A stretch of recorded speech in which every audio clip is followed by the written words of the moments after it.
Bienvenido a nuestra transmisión online, Tu Iglesia en Casa. En unos momentos iniciamos.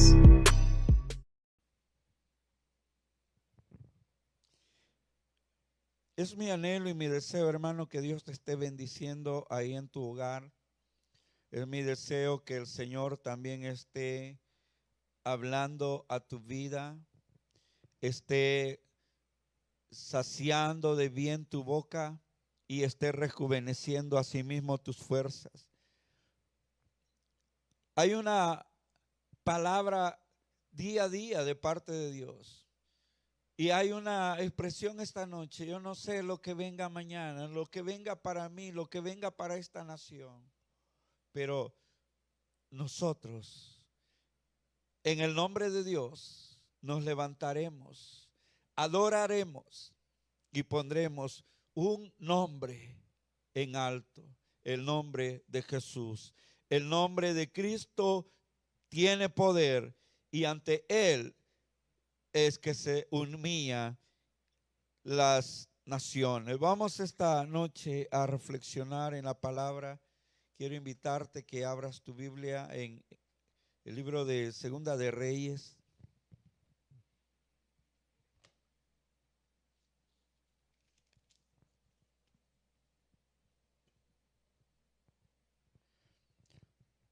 Segundo libro de Reyes, capítulo 4.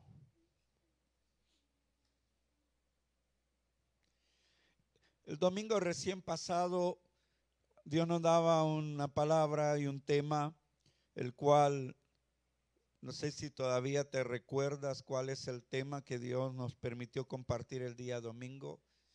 Yo creo que si le preguntara a mis vecinos, ellos lo saben porque nos están oyendo todas las noches que tenemos esta actividad, y pues les bendecimos también a cada uno de ellos. Y te aseguro que mis vecinos están también muy claros de cada una de las palabras que hemos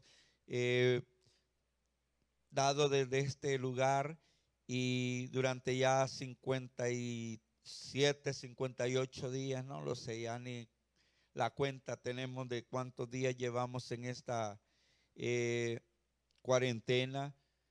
Pero de algo te puedo dar testimonio: es que esto también ha sido una herramienta, una oportunidad que Dios ha utilizado para que nosotros nos podamos descubrir a nosotros mismos y nos demos cuenta qué hay en nuestro corazón. El tema que compartíamos el domingo pasado es qué hacer cuando no sé qué hacer. Y hablábamos cómo las crisis y los conflictos evidencian o nos sacan a relucir cómo estamos, dónde estamos y en quién estamos esperando y poniendo nuestra confianza.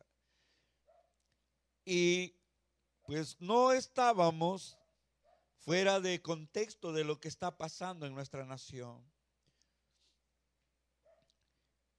Y ahora pues yo creo que con mucha más razón nos estamos haciendo esa pregunta.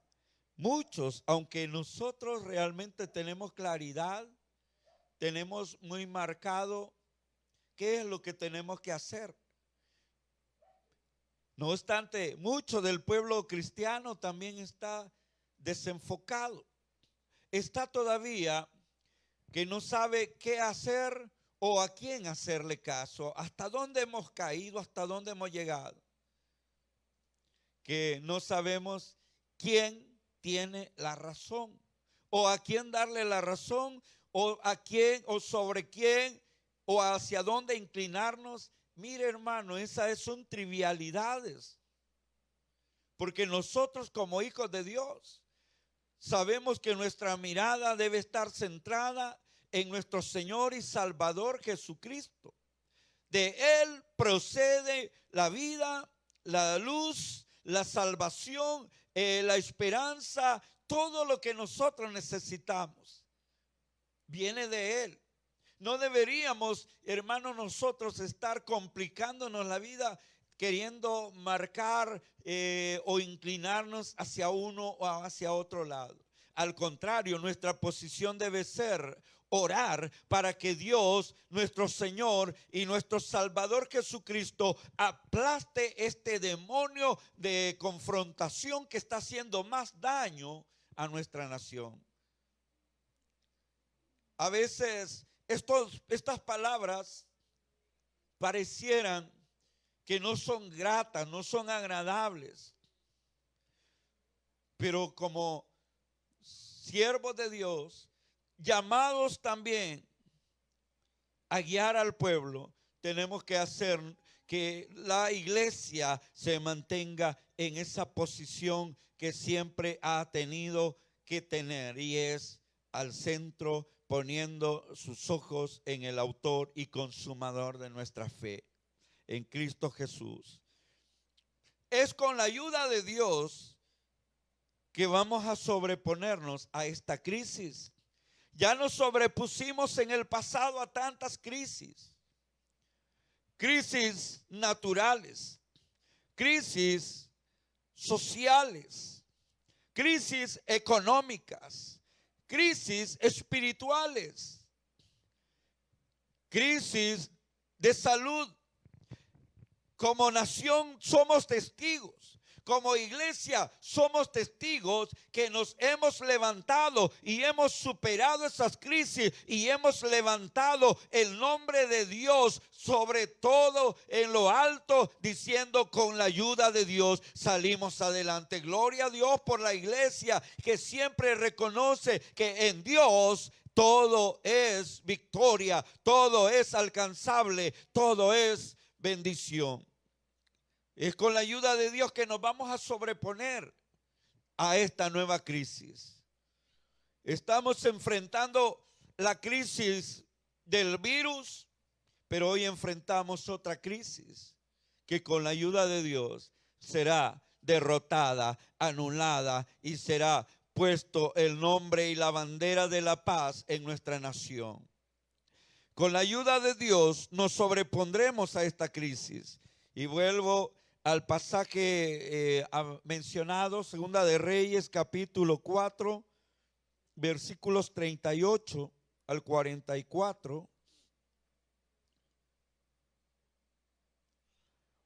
Milagros en beneficio de los profetas, el texto o el enunciado de este pasaje. Leemos la palabra del Señor en el nombre del Padre, del Hijo y del Espíritu Santo. Eliseo volvió a Gilgal cuando había una grande hambre en la tierra, y los hijos de los profetas estaban con él, por lo que dijo a su criado: pon una olla grande y haz potaje para los hijos de los profetas. Y salió uno al campo a recoger hierbas, y halló una como parra montés, y de ella llenó su falda de calabazas silvestres, y volvió y las cortó en la olla del potaje, pues no sabía lo que era. Después sirvió para que comieran los hombres, pero sucedió que comiendo ellos de aquel guisado, gritaron diciendo: varón de Dios, hay muerte en esa olla. Y no lo pudieron comer. Él entonces dijo: traed harina, y la esparció en la olla, y dijo: da de comer a la gente. Y no hubo más mal en la olla. Entonces vino un hombre de Baal Salisa, el cual trajo al varón de Dios panes de primicia, 20 panes de cebada y trigo nuevo en su espiga. Y él dijo: da a la gente para que coma. Y respondió su sirviente: ¿cómo pondré esto delante de 100 hombres? Pero él volvió a decir: da a la gente para que coma, porque así ha dicho Jehová: comerán y sobrará. Entonces lo puso delante de ellos, y comieron, y les sobró conforme a la palabra de Jehová. Gloria a Dios. Tremendo. Hermano, en ese pasaje podemos darnos cuenta de una cantidad de situaciones, y en medio de eso estaban viendo el favor y el respaldo, la ayuda divina estaba ahí. Pero estos hombres estaban viendo la mano de Dios, pero seguían incrédulos, seguían neciamente creyendo en lo que su instinto o en lo que su corazón o pensamiento les dictaba. Y es que la lógica así nos lo ha enseñado. El razonamiento así nos lo ha enseñado. Y cuando veía que era una cantidad, dice que eran 20 panes para una cantidad aproximadamente de más de 100 hombres o de entre 100 hombres, la lógica dice, no es posible darles de comer a todos. Más con el trigo, era imposible para ese pensamiento de ese hombre. Reitero, no obstante, acaban de experimentar un milagro donde ellos habían sido librados de la misma muerte, porque lo que habían llevado y habían partido y lo habían echado sobre la olla, donde estaban preparando el alimento para ese día, no obstante no tenían nada, y ellos salieron al campo para ver qué encontraban. Y lo que encontraron, ya usted lo leyó, fueron unas calabazas silvestres, las cuales no eran comestibles, perdón. Pero cuando Dios está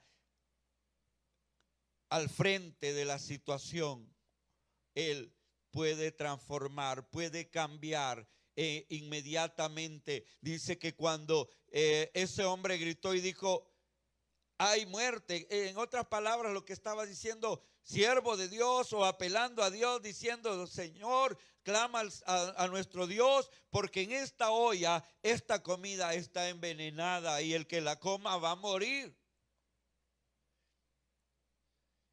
Qué tremendo.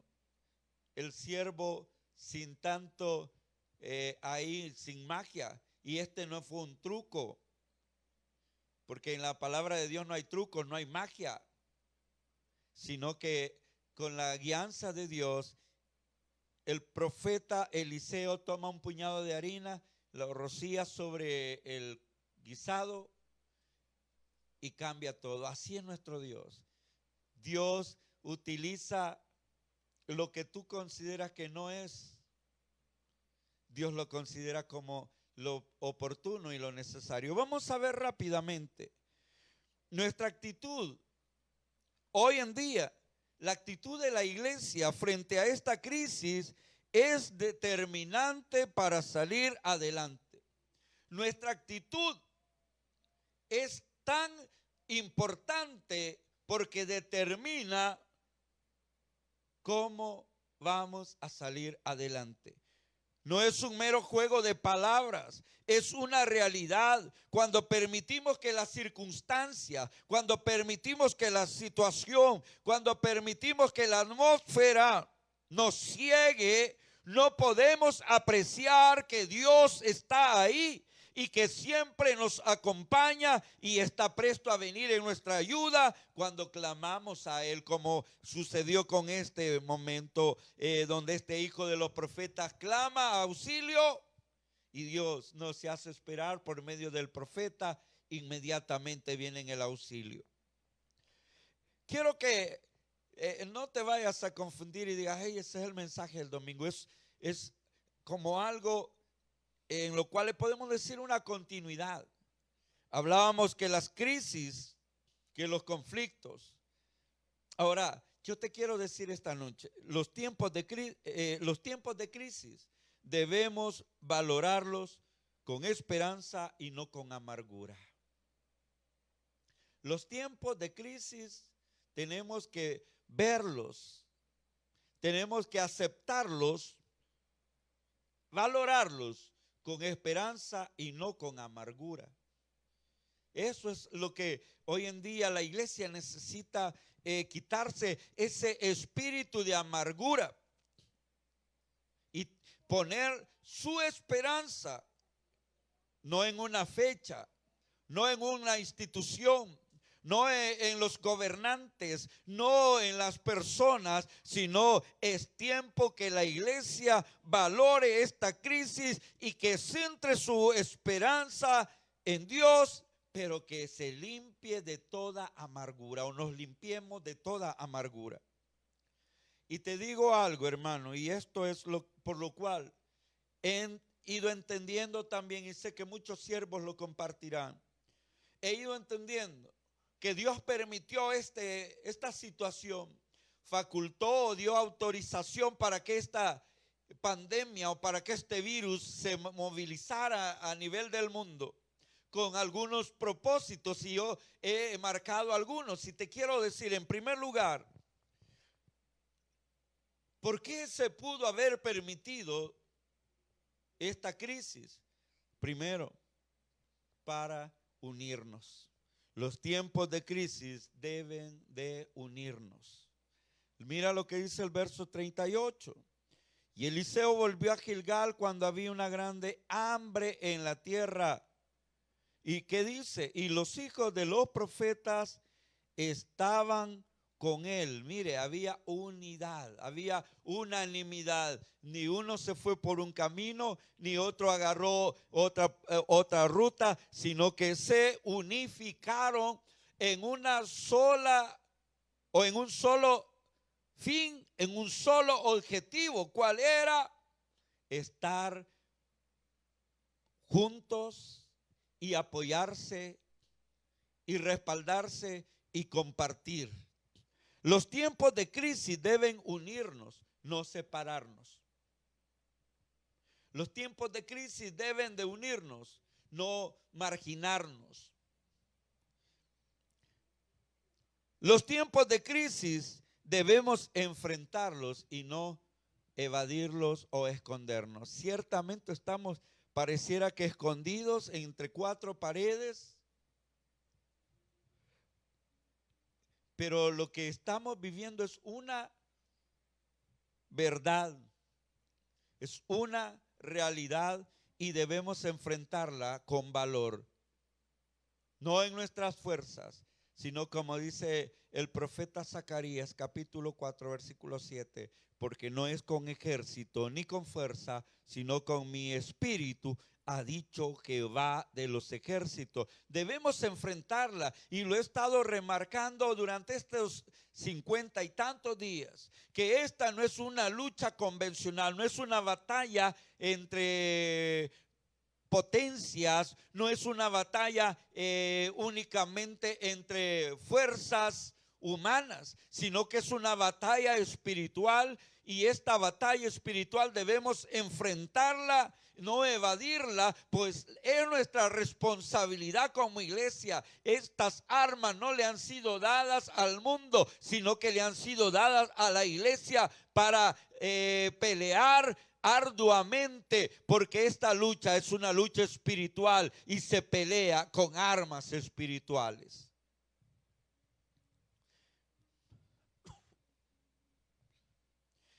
Vea, siempre en el versículo 38 dice: por lo que dijo a su criado, pon una olla grande y haz potaje para los hijos de los profetas. Estaba enfrentando la realidad. ¿Cuál era? Hambre, crisis, y estaba atrayendo a los hijos de los profetas, no estaban todavía listos, aptos, preparados, estaban siendo formados, pero los acoge y se unen y manda esta palabra y esa orden: no evadamos la situación, enfrentémosla. Ciertamente no tenemos, porque cuando Eliseo le manda al siervo, ve y prepara, él sabía que naturalmente o materialmente no había nada, pero su confianza estaba en aquel que le había suplido durante años en su ministerio. En tiempos de crisis debemos valorar y aprovechar la provisión de Dios. valoren. No sabes muchas veces que aquel que te ha llevado y te ha apoyado, lo ha hecho con esfuerzo, compartiendo. Y es tiempo de que nos movamos y compartamos los unos con los otros. En los tiempos de crisis debemos valorar y aprovechar la provisión de Dios. ¿Cuál era la provisión en ese momento? Lo que los demás desechaban, lo que quizás los ojos naturales no valoraban, era que aquellas calabazas silvestres no servían. Por eso nadie las cortaba, por eso nadie las valoraba, porque eran veneno, porque eran inservibles. Por eso no tenían valor para el mundo natural, pero para el mundo espiritual tiene un gran valor. Y por eso ese hombre va y no... porque a él se le ocurrió, guiado por Dios, este hombre va, corta esas calabazas, la lleva, aún quizás sin saber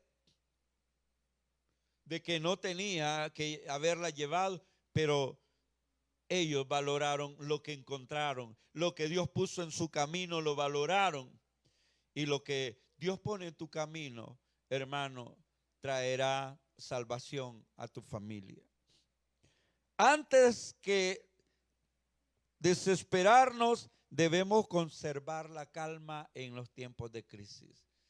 Yo creo que cuando comenzamos esta cuarentena, toda la población comenzó con una cautela, con una tranquilidad, pero a medida han ido transcurriendo los meses, los días, ha entrado una ansiedad, aflicción, tensión, desesperación. Pero déjame y te digo, en estos tiempos de crisis como el que estamos viviendo, mantén la calma, puestos tus ojos en Jesús. En segundo lugar, en los tiempos de crisis, o los tiempos de crisis nos deben de servir para cargar nuestras baterías, si así lo podemos decir. Es tiempo para recargarnos espiritualmente. Debemos asirnos o tomarnos fuertemente de la mano de Dios. Vea lo que dice el verso 41. Él entonces dijo, trae harina, y le esparció en la olla y dijo, da de comer a la gente, y no hubo más mal en la olla. Tómate, aférrate a la promesa de Dios. Debemos reconocer que Dios utiliza medios que nosotros no entendemos. Repito, alguien hubiera dicho, no, hay que botarlo, lavemos y hagamos algo nuevo. ¿Para qué botar lo que ya Dios te ha provisto y lo cual Dios puede transformarlo en algo bueno para ti o para nosotros? Debemos confiar que los medios que Dios utiliza, aunque nosotros no los entendemos, el cambio, el resultado será favorable para nosotros. Debemos confiar que Dios obrará. Y aunque nos cueste trabajo, debemos esperar confiados en Dios. En tercer lugar, ya para ir terminando, los tiempos de crisis son la antesala a la bendición. Siempre que hay una crisis, date cuenta que después vienen tiempos mejores. Démonos cuenta que cada vez que algo ha sucedido y nos ha bajado tanto el ánimo y que hemos vivido una de las peores pesadillas, cuando eso ha terminado, la bendición es mucho mayor. Los tiempos de crisis son una antesala a las bendiciones. Vea el versículo, o leamos los versículos 42 al 44, dice, vino entonces un hombre de Baal Salisa, el cual trajo al varón de Dios panes de primicia, 20 panes de cebada, trigo nuevo y una espiga. Y él dijo, da a la gente que coma. Oiga, estaban en crisis, estaban pasando una temporada complicada, pero después que ellos se sometieron y superaron la primera prueba o la prueba anterior, Dios les manda bendición a través de este varón. En los tiempos de crisis se pone a prueba el material, bien sea de barro o bien sea de oro. Dios bendice nuestra fidelidad. Como fuimos fieles, como estos siervos fueron fieles y no renegaron. Y al contrario, comieron y aprovecharon el recurso primero, Dios les manda algo mejor. Dios bendice nuestra fidelidad.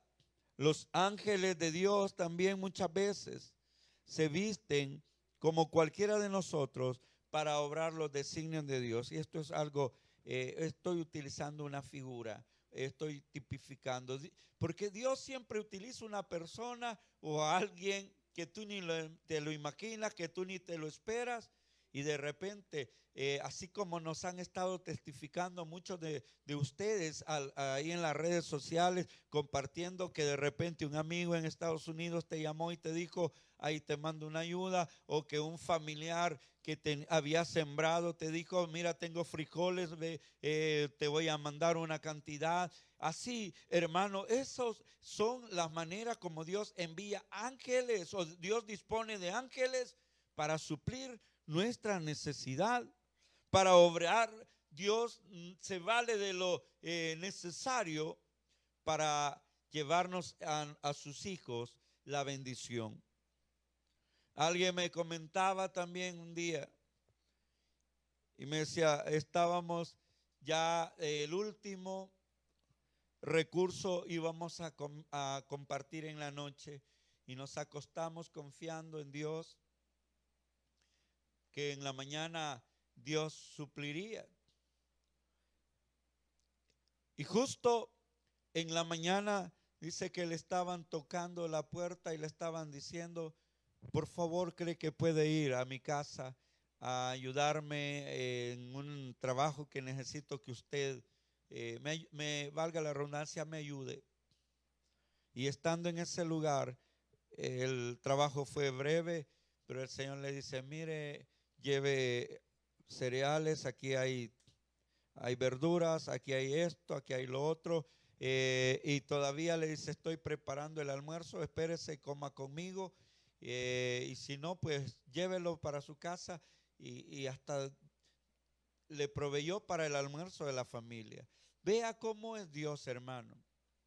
Me gozaba también de ver tantos testimonios, y en lugar, hermano, yo te insto, te invito, para que en lugar de estar publicando otras cosas, testifiquemos, contemos a nuestros vecinos, demos testimonio. En las redes sociales publica las maravillas del Señor. También debemos actuar confiados en que Dios tiene el control. Verso 43 dice, y respondió su sirviente, ¿cómo pondré esto delante de 100 hombres? Esa era su lógica, ese era su pensamiento. Pero el profeta le volvió a decir, da a la gente que coma, porque así ha dicho Jehová, comerán y sobrará. Dios, hermano, tiene el control de todo. Y me lleva a esto a recordar aquel pasaje cuando nuestro Señor Jesucristo también, con 5 panes y 2 peces, dio la orden a sus discípulos, vayan y denle de comer. Previo a eso había habido una situación de duda, de falta de fe de sus discípulos, pero el Señor siempre tiene cuidado de las multitudes y sobre todo de sus hijos. Dios es fiel y nos bendice. Verso 44 dice, entonces lo puso delante de ellos y comieron y se cumplió la palabra y les sobró. Y cuando dice les sobró, me imagino que el sirviente o el siervo del profeta comenzó con una mantita a recoger y a guardar para que no se desperdiciara la provisión o la bendición que Dios les había mandado. Eso es, hermanos, ser agradecidos también con nuestro Dios. Dios es fiel y nos bendice. En conclusión, los cristianos estamos llamados a guardar la calma en medio de la crisis y también de irradiar calma a los que están aturdidos, en turbulencias. Tenemos que guardar nosotros la calma y también tenemos que mostrar y ayudar a aquellos que están tambaleando, que están débiles y que están afligidos. Muéstreles y lléveles el evangelio de la paz y que ellos también tengan calma. Al fin y al cabo es normal que el que no conoce a Dios se desespere porque confían en sus recursos y en sus propias fuerzas. Pero no nos olvidemos, amada iglesia, no nos olvidemos que usted y yo tenemos cifradas nuestras esperanzas en el Creador y con Él todo lo podemos. Si bien es cierto, confiar en Dios no es fácil porque estamos acostumbrados a depender de nosotros y a racionalizarlo todo. Es hora para que en medio de las circunstancias difíciles aprendamos a asimilar y a aplicar el alcance de ese término, confiar. Con la ayuda de Dios nos sobrepondremos a esta nueva crisis. El Señor Jesús dijo, confiad, yo ya he vencido al mundo por ustedes. Confiar significa esperar, quedar tranquilo, quedar quieto, pero sabiendo que con Dios nos sobrepondremos también de esta otra crisis. No juguemos, ni nos, hermanos, no perdamos nuestro tiempo, sino centrémonos a confiar en aquel que dijo, todo le es posible al que cree. Y si tú lo crees, Dios suplirá todo lo que te hace falta conforme a sus riquezas en gloria. Que Dios te bendiga y te digo algo, después de la tormenta viene la calma. Ten calma, ten paciencia. Esto pronto terminará con la ayuda de Dios. Quédate en casa hasta recibir la promesa. Su promesa nos da seguridad. Que la bendición del Señor y el favor de nuestro Padre sea sobre cada uno de ustedes en esta noche y que el ángel de Jehová acampe alrededor de los que le temen y los defiende. Dios te bendiga.